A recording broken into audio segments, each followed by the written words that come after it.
Jaya Radha Madhava Punya Bihari.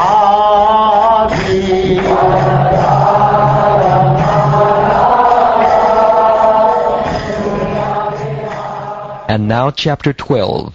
The Mohini-murti Incarnation bewilders Lord Shiva.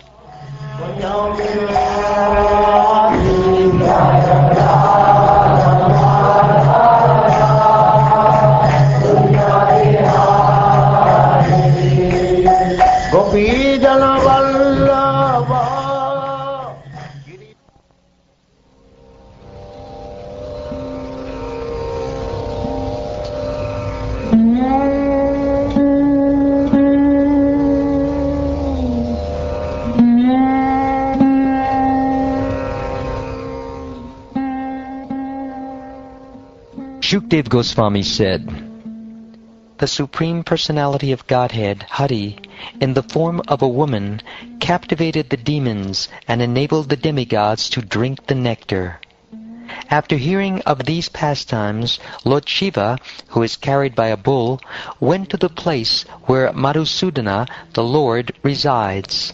Accompanied by his wife Uma and surrounded by his companions, the ghosts, Lord Shiva went there to see the Lord's form as a woman.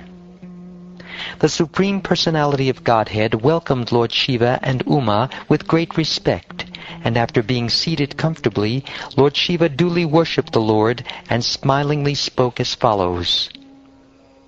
O chief demigod among the demigods, O all-pervading Lord, Master of the universe, by your energy you are transformed into the creation.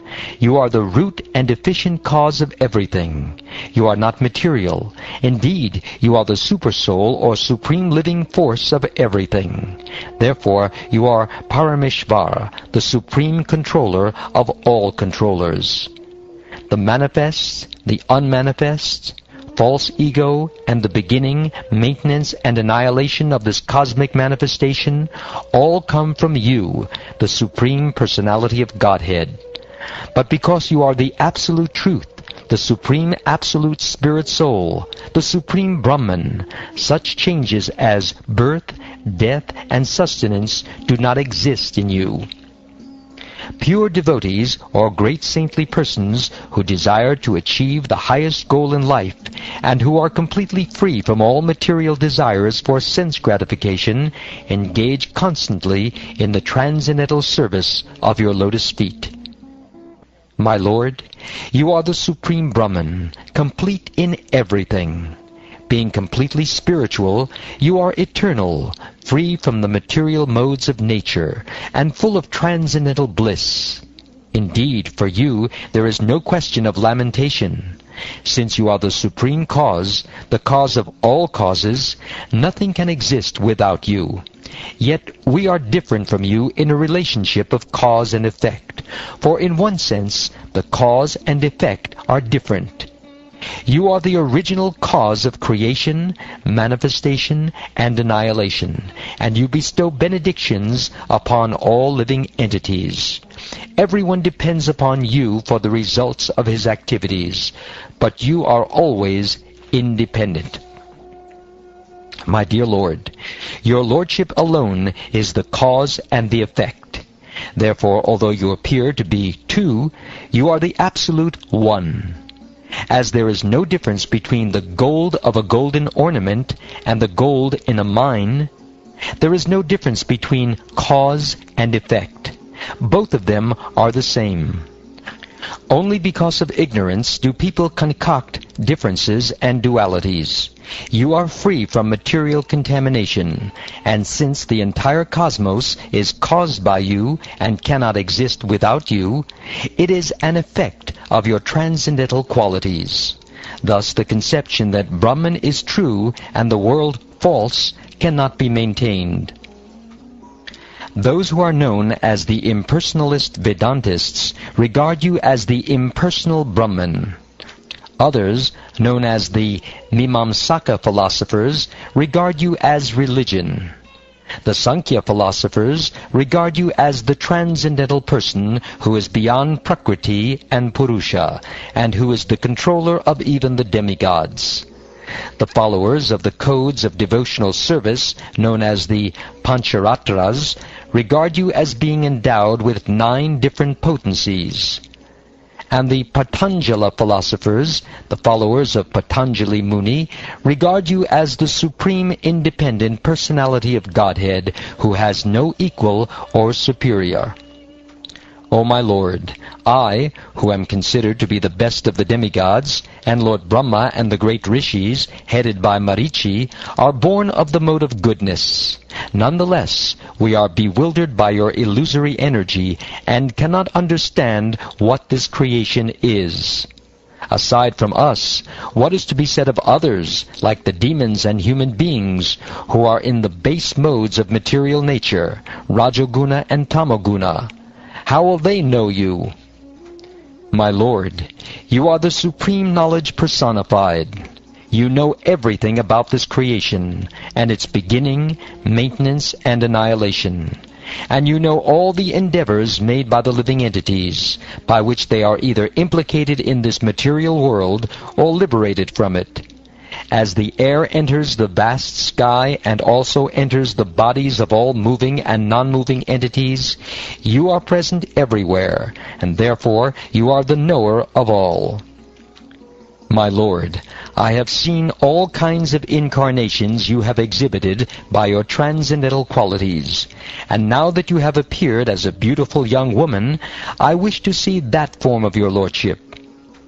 My Lord, we have come here desiring to see that form of your lordship, which you showed to the demons to captivate them completely, and in this way enable the demigods to drink nectar. I am very eager to see that form.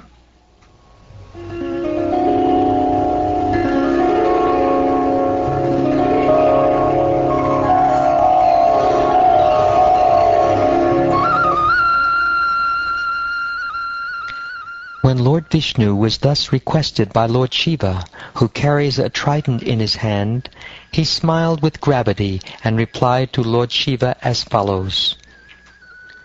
When the demons took away the jug of nectar, I assumed the form of a beautiful woman to bewilder them by directly cheating them, and thus to act in the interest of the demigods. O best of the demigods, I shall now show you my form that is very much appreciated by those who are lusty. Since you want to see that form, I shall reveal it in your presence.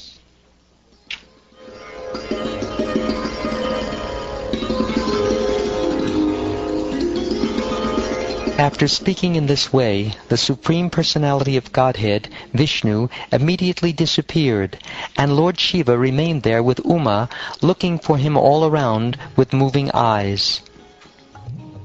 Thereafter, in a nice forest nearby, full of trees with reddish-pink leaves and varieties of flowers, Lord Shiva saw a beautiful woman playing with a ball. Her hips were covered with a shining sari and ornamented with a belt. Because the ball was falling down and bouncing up as she played with it, her breasts trembled, and because of the weight of those breasts and her heavy flower garlands, her waist appeared to be all but breaking at every step, as her 2 soft feet, which were reddish like coral, moved here and there. The woman's face was decorated by broad, beautiful, restless eyes, which moved as the ball bounced here and there from her hand. The 2 brilliant earrings on her ears decorated her shining cheeks like bluish reflections, and the hair scattered on her face made her even more beautiful to see. As she played with the ball, the sari covering her body became loose, and her hair scattered. She tried to bind her hair with her beautiful left hand, and at the same time she played with the ball by striking it with her right hand. This was so attractive that the Supreme Lord, by his internal potency, in this way captivated everyone. While Lord Shiva observed the beautiful woman playing with the ball, she sometimes glanced at him and slightly smiled in bashfulness. As he looked at the beautiful woman, and she watched him, he forgot both himself and Uma, his most beautiful wife, as well as his associates nearby. When the ball leaped from her hand and fell at a distance, the woman began to follow it, but as Lord Shiva observed these activities, a breeze suddenly blew away the fine dress and belt that covered her. Thus Lord Shiva saw the woman, every part of whose body was beautifully formed, and the beautiful woman also looked at him. Therefore, thinking that she was attracted to him, Lord Shiva became very much attracted to her.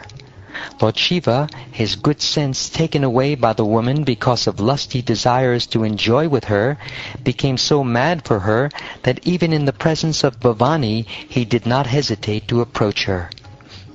The beautiful woman was already naked, and when she saw Lord Shiva coming toward her, she became extremely bashful. Thus she kept smiling, but she hid herself among the trees and did not stand in one place. His senses being agitated, Lord Shiva, victimized by lusty desires, began to follow her, just as a lusty elephant follows a she-elephant. After following her with great speed, Lord Shiva caught her by the braid of her hair and dragged her near him. Although she was unwilling, he embraced her with his arms. Being embraced by Lord Shiva like a female elephant embraced by a male, the woman, whose hair was scattered, swirled like a snake. O king, this woman, who had large high hips, was a woman of Yogamaya presented by the Supreme Personality of Godhead. She released herself somehow or other from the fond embrace of Lord Shiva's arms and ran away. As if harassed by an enemy in the form of lusty desires, Lord Shiva followed the path of Lord Vishnu, who acts very wonderfully, and who had taken the form of Mohini. Just as a maddened bull elephant follows a female elephant who is able to conceive pregnancy, Lord Shiva followed the beautiful woman and discharged semen, even though his discharge of semen never goes in vain.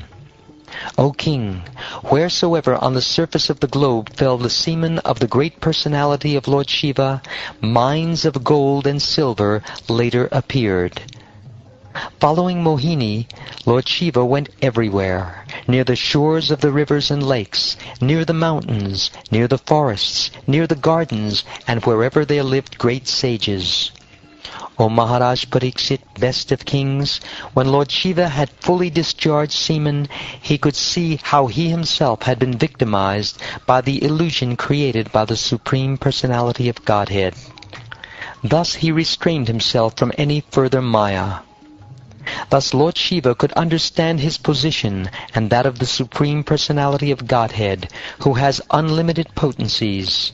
Having reached this understanding, he was not at all surprised by the wonderful way Lord Vishnu had acted upon him. Seeing Lord Shiva unagitated and unashamed, Lord Vishnu, Madhusudana, was very pleased. Thus he resumed his original form and spoke, "Best of the gods, although you have been amply harassed because of my potency in assuming the form of a woman, you are established in your position. Therefore may all good fortune be upon you. My dear Lord Shambhu, who within this material world but you can surpass my illusory energy? People are generally attached to sense enjoyment and conquered by its influence. Indeed, the influence of material nature is very difficult for them to surmount. The material external energy, or Maya, who cooperates with me in creation, and who is manifested in the three modes of nature, will not be able to bewilder you any longer."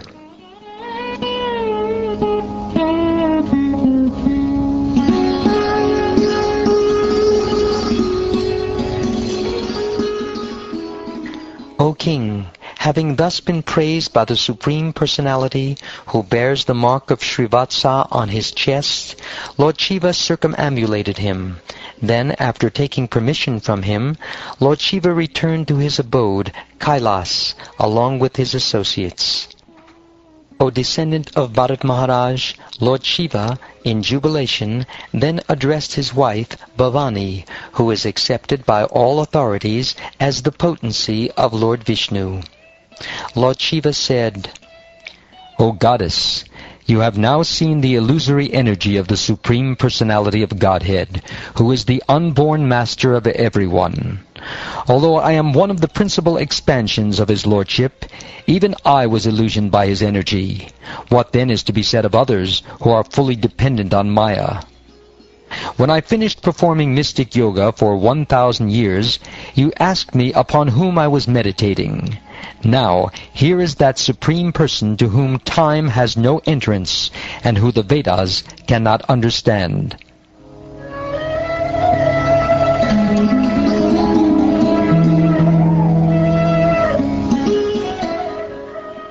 My dear King, the person who bore the great mountain on his back for the churning of the ocean of milk is the same Supreme Personality of Godhead, known as Sharngadanva. I have now described to you his prowess. The endeavor of one who constantly hears or describes this narration of the churning of the ocean of milk will never be fruitless. Indeed, chanting the glories of the Supreme Personality of Godhead is the only means to annihilate all sufferings in this material world. Assuming the form of a young woman, and thus bewildering the demons, the Supreme Personality of Godhead distributed to his devotees, the demigods, the nectar produced from the churning of the ocean of milk. Unto that Supreme Personality of Godhead, who always fulfills the desires of his devotees, I offer my respectful obeisances.